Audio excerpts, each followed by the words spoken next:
ડીસામાં traffic સપ્તાહની ઉજવણી કરવામાં આવી હતી। વાહનોની સંખ્યા દિવસે ને દિવસે વધી રહી છે, તેની સાથે સાથે અકસ્માતોની ઘટનાઓ પણ વધી રહી છે।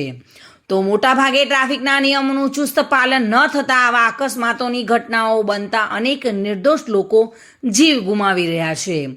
ત્યારે આવા અકસ્માતોની સંખ્યામાં ઘટાડો લાવવા માટે પોલીસ દ્વારા ટ્રાફિક સપ્તાહની ઉજવણી કરવામાં આવી રહી છે, જે અંતર્ગત આજે ડીસામાં પણ ટ્રાફિક પોલીસ દ્વારા જનજાગૃતિ રેલી યોજાઈ હતી।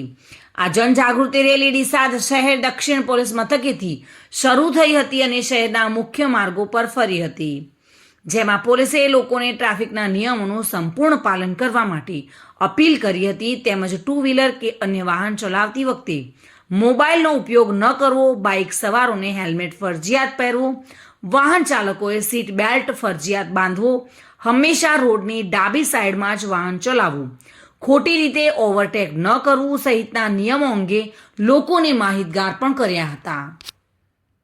Reena Parmar, today news Gujarati.